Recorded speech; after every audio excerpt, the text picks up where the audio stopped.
Good morning to day 366. 366, 1 day over 1 year. So we've been on site for, I look like I'm actually antiqued. I look like I've been on site for over 10 years actually, but anyway, it's been 366 days today. Obviously Friday was 365. I didn't really celebrate the year because of the Queen. She stole my thunder, bless her. Anyway, 10 days of mourning in England. And we're just gonna carry on working here. So anyway, today we've actually got the AstroTurf, which isn't here. We managed to get it up on the patio and lay that out. We cut it into 3 equal lengths off of the length that was supplied by Koymans, but unfortunately we're 12 inches short. So 82 feet divided by 3, we just cut it into the 2 lengths, and then the last one had been a foot too short. So waiting for Koymans to come back to let me know about that. On the floor without the shade, obviously being dark green, it actually is hotter to walk on than the patio. So we've rolled it up, put it back away again, but it does look good, but obviously it would have to have a shade over the top in order to make it functional, otherwise it will look great, but you can't go anywhere near it without melting your feet to pieces. Before we carry on, give me a bit of a like and subscribe downstairs. A couple of comments over the weekend, thank you. Do appreciate some of the feedback. Not a great deal, but then again, the sun's been hot and people have been out celebrating and drinking deputies, whatever, so I get it. But if you any feedback and comments you can give would be greatly appreciated. I'm trying my hardest at the moment not to bombard you guys every day, so we're trying to merge sort of 1/2 videos into one, sometimes 3. But anyway, what we have been doing at the moment obviously is we've repositioned the front. As I said on Friday, we unfortunately put the front framework into the line that we made, but it wasn't including the front plasterboard stroke concrete board. So we've got a smooth concrete board, as you can see over there. That will go on the front, it'll be nice and smooth, then it'll be plastered. So let me show you. The framework is all in, so both are now where they need to be. We can't make this one dead straight because the wall's not straight, so we've had to keep it slightly bowed, which means that the gap in between here is greater than it is over in the corners over here and over here. It's just so that we don't have to have so much mortar being used. As you can see, by the time the concrete board goes on there, we've got around about 3/4, nearly an inch of plaster to go onto the front of here because this is wider than this. So that's unfortunate, but anyway, that's in. We're just in the midst of fixing the bottom rail on the rear one so we can actually now start getting the boxing dead straight. Once we've actually got the bottoms on, then we'll counterlead. They're obviously the separate teeth at the moment. We'll obviously get the plank on and make them 1 tooth, and then we can actually make sure that the gap in between here is exactly the same at the above as it is the below. And then we should be able to plasterboard it straight. So once that's on, we'll get the concrete board on, both the inside and outside. And then it's literally the garage door after the plaster. Now we can't put the garage door up until the plaster is done and the painting's done for obvious reasons.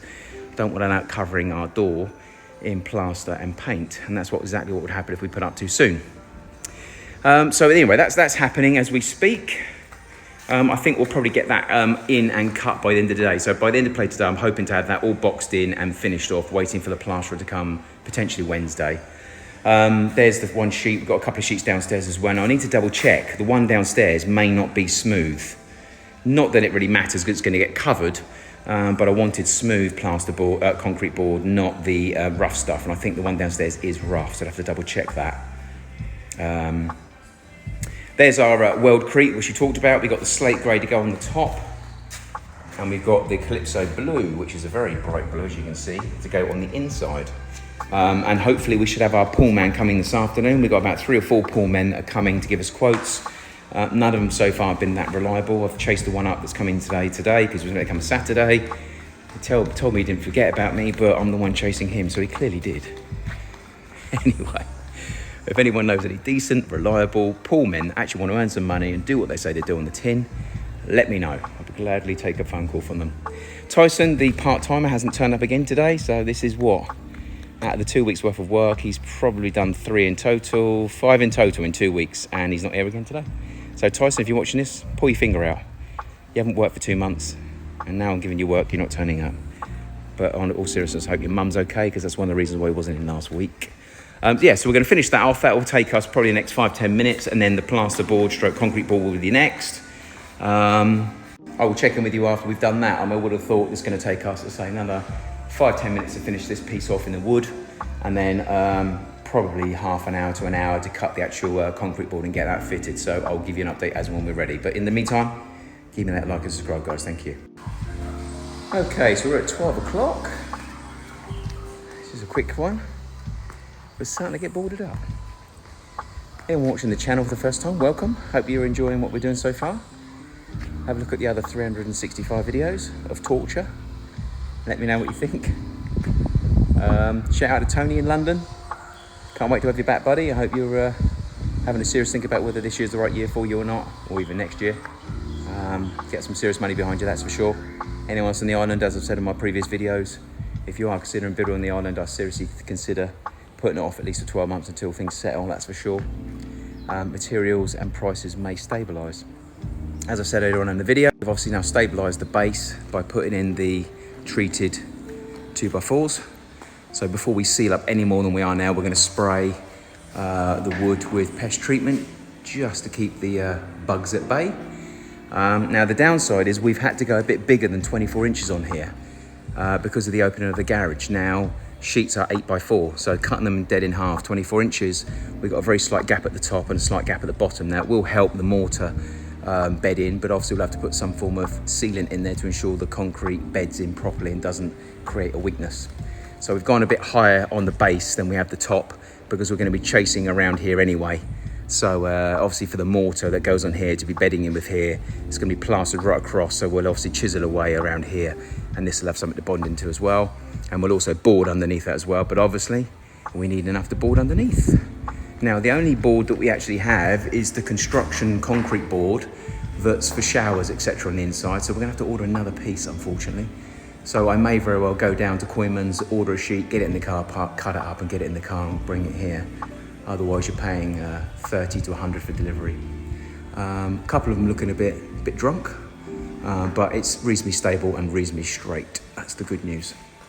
So anyway, once that's boarded up and plastered, you won't notice anyway, which is good news. So we'll get some pest treatment on there and another board, and then we need to stabilise this as well, because one thing we didn't realise, obviously, it's not 16 foot now, it's 15 and a bit, so we've obviously got this run over. So rather than having that join on here, so we're going to put another bit of wood in here just to fix against, to ensure that doesn't create a hairline crack later on. I'll update as we go. Thank you. Nice little touch, I suppose. What do you think? Rose gold, bit of white.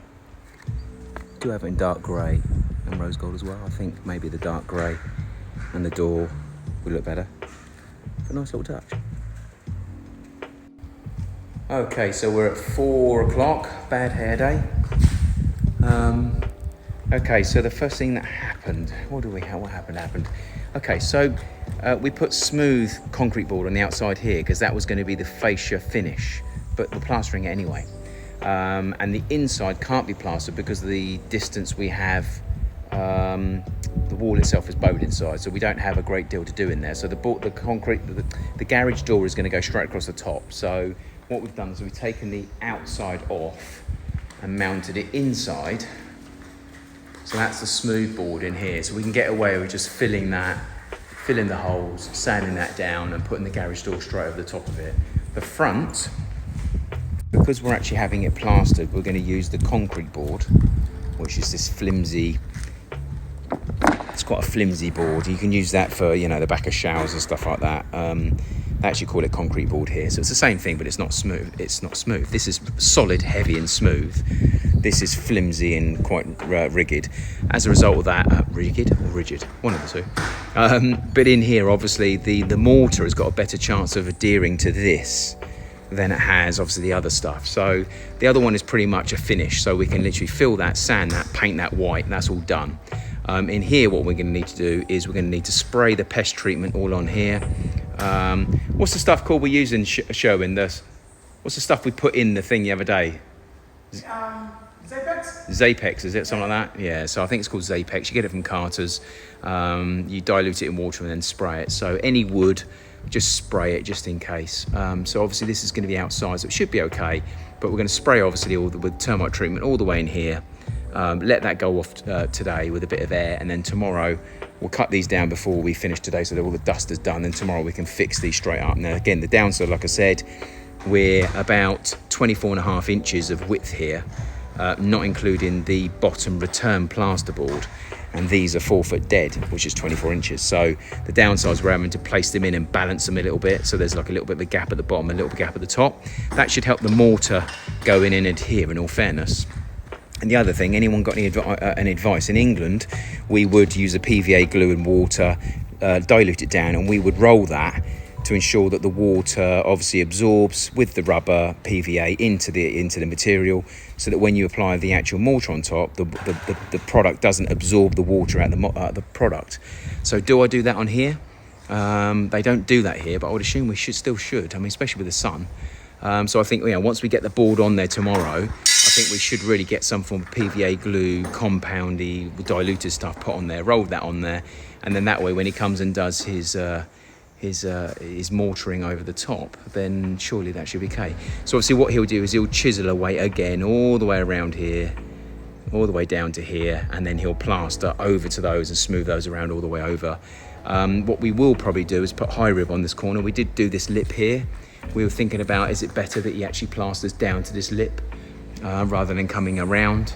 But what he just basically said is you put high rib all the way along here and return it around, then he can plaster around. Now the only downside to that is it's a very thin bit of plaster to be adhering to the concrete, so he knows what he's doing. So I assume I would probably run the high rib right to the very end, so all the way around here, just a little bit on the edge, but the full air underneath, and then that way he can plaster all the way along.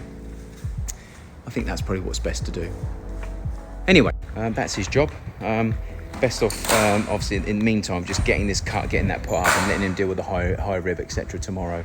Yeah, I mean, we really should be going and buying another piece of board to do underneath, and that way we could just paint that. He wouldn't need to return it. So I think I need to decide on whether I'm going to go and buy another bit of smooth concrete board and finish the underneath, or am I going to let him plaster a return all the way around underneath? If I do that, I've got to use high rib.